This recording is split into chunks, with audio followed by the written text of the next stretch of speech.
Canaan represents the best of God. Moving into Canaan, you're switching to a higher system now. Canaan is the ultimate system for producing everything that you desire, and can produce it in a day. There's no situation that God cannot get you out of in 24 hours. We're going in, and we're going to get what belongs to you. Your only ticket is faith. That righteous nature gives you the same nature as God. Come on now. I'm telling you. See, you look at this like this. Put on the whole armor of God. That means that you put on a breastplate. Am I right about it? You put on the gird, your loins with truth. You put on the shoes, your arteries, and then you put on this helmet. Now, what you do is this.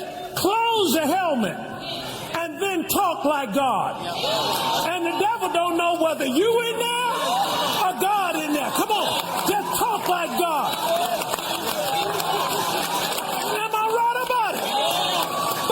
Say something like, my feet are killing me. Oh, that ain't God. Let me at it. So I'm saying, when you got that righteous nature about you, you talk like God.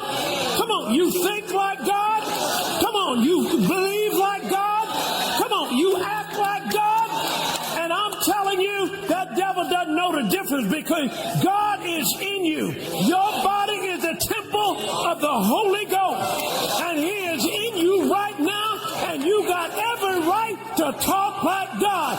When the doctor gives you an evil report, talk like God. When the people tell you you're too old to get married, talk like God. When your children are acting up, talk like God. And I'm saying to you right now, if we start practicing this city we can shut the devil down in 7 days. Boy, that came out of the Spirit of God.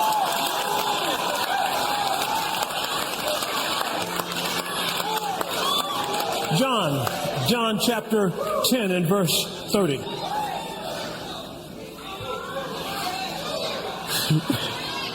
I and my Father, come on. One. Now look at the response. Then the Jews stood up stones to stone him.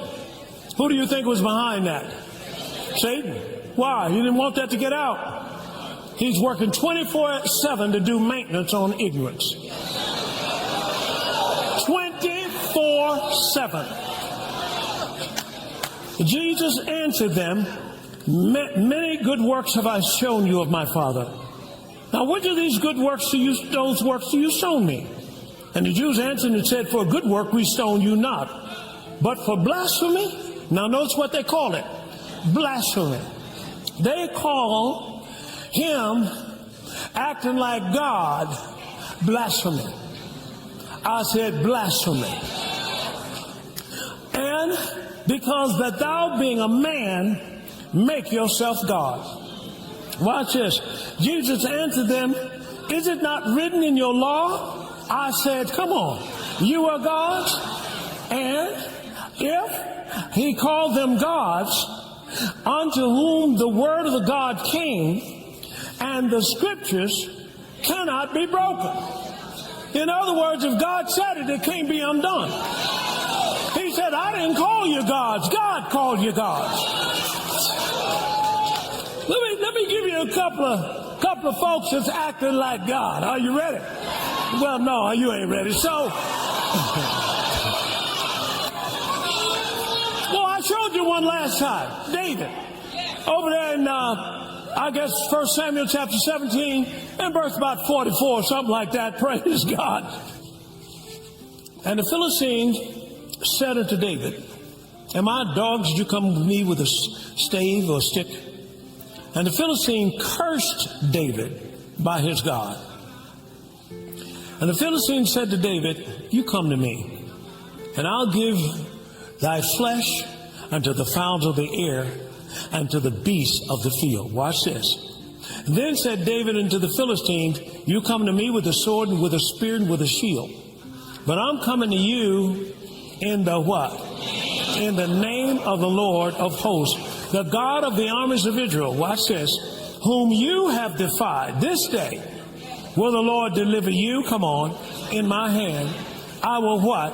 Smite you and take your what? Head from you, and I will give the carcasses of the host of the Philistines this day to the fowls of the air, unto the wild beasts of the earth, that all the earth may know that there is a God in Israel. You got what I'm saying? All right. All right.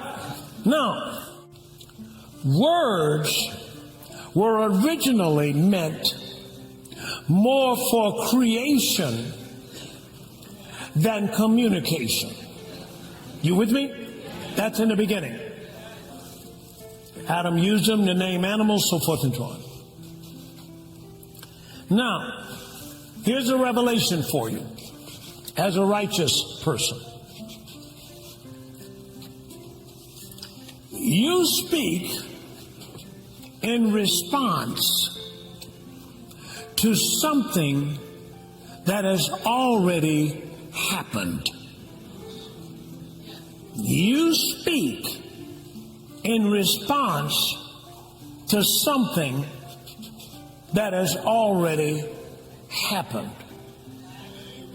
To create means bring forth. Got it? Eternity. It's a realm above the natural. Watch this. Where everything's already done.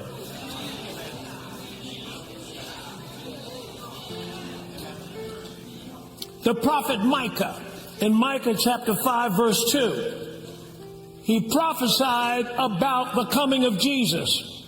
But thou, Bethlehem Ephratah, though thou be little among the thousands of Judah, yet out of thee shall come forth unto me that is to be ruler in Israel. That's all he said.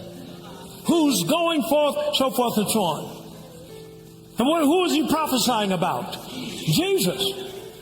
That Jesus was going to come out of what city? Bethlehem. Not another Bethlehem, but the Bethlehem Ephratah. But a prophet is called a what? Seer. He only spoke what he saw. That everything God's done for you, He's going to do for you, he's already done. Words are for bringing it forth.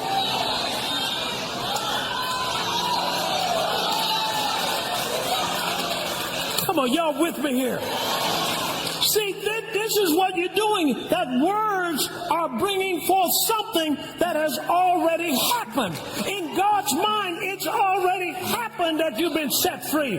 In God's mind, it's already happened that you've been healed. In God's mind, it's already happened that you're victorious. In God's mind, it's already happened you have peace. In God's mind, it's already happened. And what God does is, Jesus said, I don't say anything that my Father has not said. I'm just saying that words, are we going back to words because you get in perfect fellowship with God and God will tell you exactly what to say because it's already written. Praise God. That's preaching there. You can't lose with that. Woo-wee. So not only are you going to speak like God, you're going to speak what God has already done. Say amen to that. And God watches over his word to perform it. Now, one more thing. So you're in a tight situation here. So let's go on down to Daniel, if you will. And let's look at Daniel chapter 3. Now in Daniel chapter 3, this is when Daniel, the three Hebrews, are about to be thrown in the fiery furnace. Now why? Because they wouldn't bow down. All right, now there's a word. I looked it up. And the word is called forge. Forge. Forge. And it says here in the definition, furnace in which metal is heated before shaping. Wow. Furnace which metal is heated before shaping.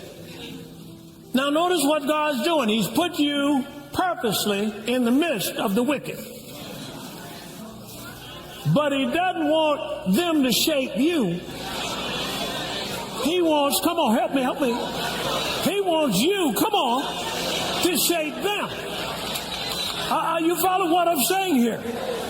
See, you can only transform something if you are not conformed to it. You can only transform something you're not conformed to. See, to change the world, you must have superior position and superior principles. All right, now, if I want to change an environment, I can't be conformed to the environment. Look at Romans chapter 12, verse 2. Look what he says here. Watch this. And be not conformed to this world, but be ye what? Transformed by the what? Renewing your mind, that you may prove what is that what? Good, come on, acceptable, come on, and perfect will of God. So notice, God is putting you in the midst of a situation where lust is, what pressures on you. But watch this. Be not what? Conformed. So what is that? What is, I looked up a match. A match, you strike a match. And I looked up how hot a flame is in a match. I just Googled it. And some people said 1,000 degrees, and others said 2,000. But then I looked up how much is a furnace for forging. Now, when I was a kid in elementary school, they took us, I think we went to Steel City or Birmingham, Alabama, and where they had the steel plants and so forth, and we saw this big old thing with steel in it, and they'd heat the steel up. Why did they have to heat it up? Because they were going to bend it. They're going to bend it, and to bend it, it's got to be heated up. How many of you have ever heard of a blacksmith before? And okay, so what they do, they take the horseshoe and they heat it up. Am I right about that? And then they beat it into a conformed pattern. Am I right about that? Well, that's what the devil was after with the three Hebrews. Now, look at this now. If it be so, the God that we serve, He's able to deliver us from the burning fiery furnace. Now notice, they're speaking like God. I said they're speaking like God. And He will deliver us out of your hand, O King. Next verse.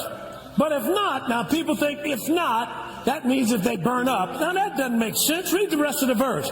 It will not, let it be known unto thee, O King, that we will not serve your God, nor worship the golden image which thou hast set up. See what the enemy does?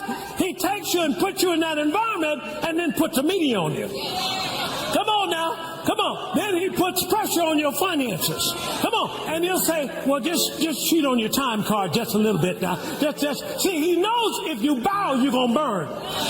And so he's trying to get you to give in. And because he knows that if you don't conform, you're going to make everything around you change to line up with what you're all about. Boy, y'all got this. I ain't coming this side. This is revelation, folks. I got this from my trip. I'm bringing something back home to you. I'm telling you, you can't die. I'm telling you, you can't get hurt. I'm telling you, you'll never go broke another day in your life.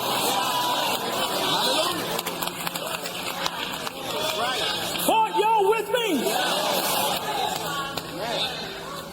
So the pressure on young guys to join a gang. Come on, what do they think about? They're going to lose their life. But if you believe, if you sing, you can. I looked up how much is a heat to really conform steel. And is about 9,000 degrees. So I'm saying he's going to heat it up. Look what he did here. Look at the verse. And then what happened when they said that? Then was Nebuchadnezzar full of fury, and the form of his visage was changed again against Shadrach, Meshach, and Abednego. Therefore he spake and commanded that they should heat the furnace 7 times more than it was to be heated. Now, how hot does fire have to be to burn you? Come on, how hot? Won't a match fire burn you? It'll burn you just as good as any kind of fire. Well, why would he heat it up? It's a revelation that the devil is trying to heat up your life. He's trying to heat up your Listen, he'll try to come to you day and night and tell you got cancer.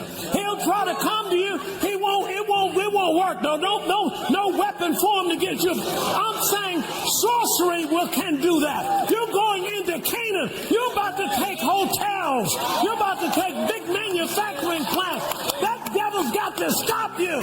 But if you don't bow, you will not burn. You will take everything he's got. Are you ready for Canaan?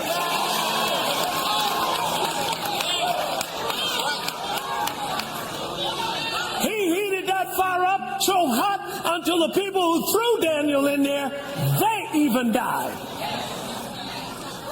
But Daniel got in that fire. And he got, 3 Hebrews rather, they got in that fire.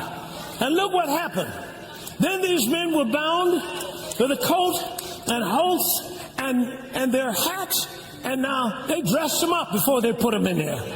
And then bound their hands up. Why would you bind a man's hands who are about to go into a 9,000 degree furnace? The only way he's just doing that is because he's trying to intimidate you. He's trying to tell you too old to get married or you too ugly. He's trying to tell you, I'm going to tell you, I'm going to help some people. Because you think it's your hair. It ain't your hair. It ain't your hair. The devil trying to get you. Come on. And when you don't get on to it, he'll try to bring you somebody that's 666. And then you say, oh, yeah, that must be the Lord. Well, I help him out. You don't need to help nobody. Look at Ruth. She didn't bow. Her sister went back. But Ruth said, where you go, come on now. Come on, you ain't running after money. You're running after obedience. And God will bring the money to you. Say amen. I don't know what your situation is, but if you start moving ahead, I guarantee pressure's going to start coming. But God has delivered you. Not going to deliver you. God has already delivered you. Folks, if you stand on this, you can change Hollywood. If you stand on this, you can change the education. If you stand on this, you can change the economics of a country. I'm preaching too hard. This is a revelation. If you wasn't right for the job, you wouldn't be here. I said you wouldn't be listening to BW if you weren't chosen. Well, I'm 85 years old. God bless you. You got work to do. Well, I ain't but 12. You got work to do. I'm telling you, 85-year-old faith is just as good as 12-year-old faith. Is just as good as 40-year-old faith. And if you are the righteousness of God, you ain't gonna turn away from it. Boy.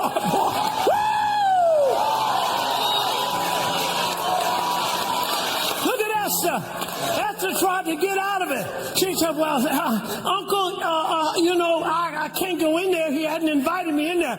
He said, girl, let me tell you something. I'm putting it in my own words. She said, if you don't go in there, then you're going to suffer. And your whole house is going to suffer. And God's going to deliver us some other way. So you can take a choice right now. You going to stand up to it or not? Esther fasted 3 days. And some of y'all, when it looks like your knees are getting weak, get on a fast. And get on the fast. Come on, because you're going to break the power of the flesh. Because the enemy tries to get your flesh and your mind to accept what he says. But you are not going to accept it, because you're going to always get the Bible. You're going to look in the Bible and see what it says about your health. You're going to look in the Bible and see what it says about your steps. You're going to look in the Bible and see what it says about your children. You're going to look in the Bible and see what the Bible says about your... This is your day. I said, this is your week. I said, this is your season.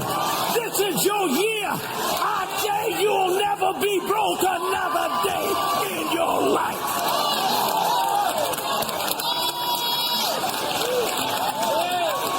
Somebody says something to you, I cancel that in the name of Jesus.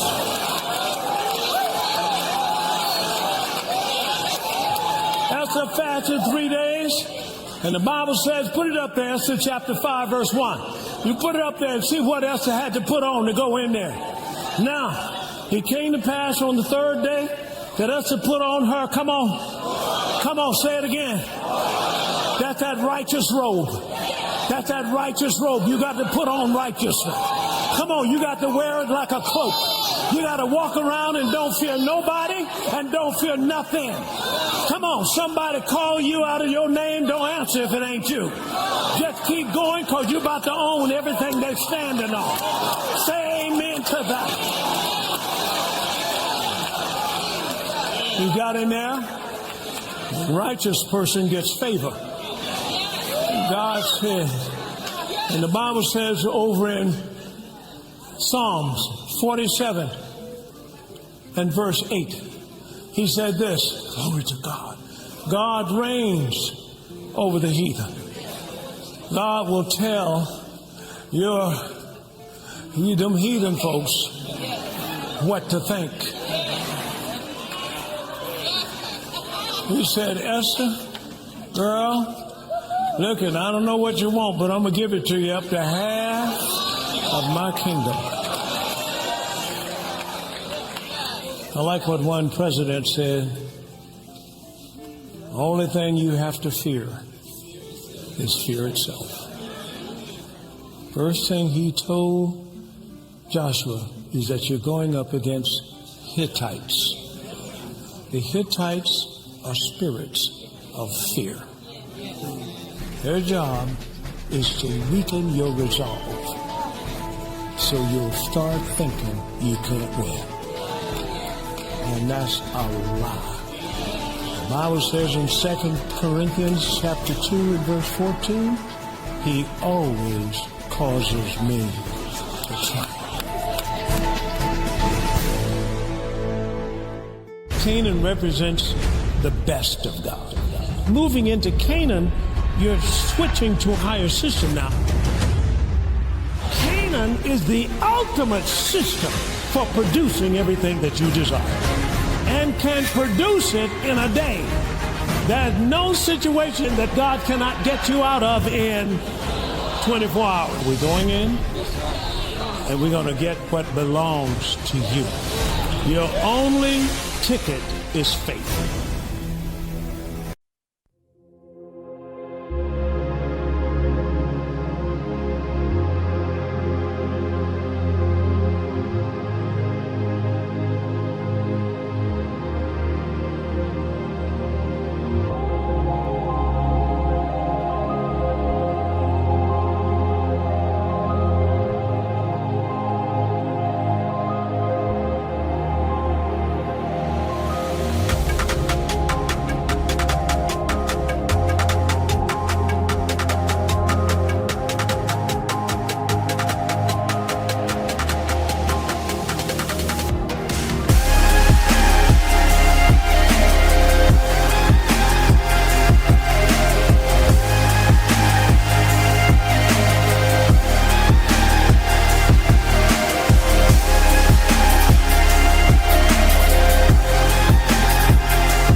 Chẳng thể quên khi cơn mưa đêm lại về.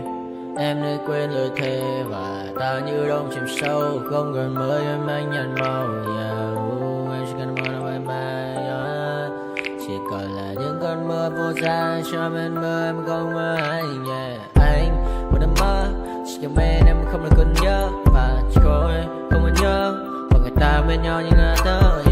Muốn nhớ về say em chỉ có mấy em ở đây. Và anh như muốn chết đi nhưng không muốn em mãi mãi. Tình yêu làm cho ta đau đầu. Không em như nằm hâm mộ. Anh như đứa mong cầu. Và vui bên em ngủ sầu. Chắc có mãi mãi mà mơ. Chỉ có bên em nhưng đừng có mơ. Em vẫn đang dài. Em muốn bên ai. Anh không mong gì hơn. Chỉ mong em sẽ ở đây ôm anh thật gần. Anh chỉ mong đôi ta được có nhau. Và đừng em đâu anh có em. Một đêm bên anh có em. Ta sẽ trao nhau môi hôn thật sâu. Ôm anh.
nightmares in my head, I fear that the thoughts build up until I can't hear, that my mind fills up into a creature, and it haunts me somewhere much deeper.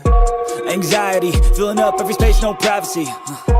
And silently, it could build and build until you finally see, whoa, it's taking over, damn no closure, moving closer. No exposure, I just wanna be a loner. Some can't stay sober, looking over all their shoulders, like moving boulders just to get out of the home. It sucks, I've had enough, I don't wanna feel the stuck under the rug, all my problems that I shove. I got nightmares in my head, I fear that the thoughts build up until I can't hear, that my mind fills up into a creature, and it haunts me somewhere much deeper. I got nightmares in my head, I fear that the thoughts build up until I can't hear, that my mind fills up into a creature, and it haunts me somewhere much deeper. I've been feeling weird, I can't seem to focus good enough. Nothing's really clear, sometimes it could be a little tough. I just need to feel like the end's in sight for me, but let's be really real, anxiety can foggy all this stuff. I've been feeling weird, I can't seem to focus good enough. Nothing's really clear, sometimes it could be a little tough. I just need to feel like the end's in sight for me, but let's be really real, anxiety can foggy all this stuff. It sucks when you finally feel like giving up. Oh God, no luck, everything feels like you're sticky stuck. I'm lost, handcuffed to the bed where I sleep, don't give a fuck. Can't stop, unplug, feeling over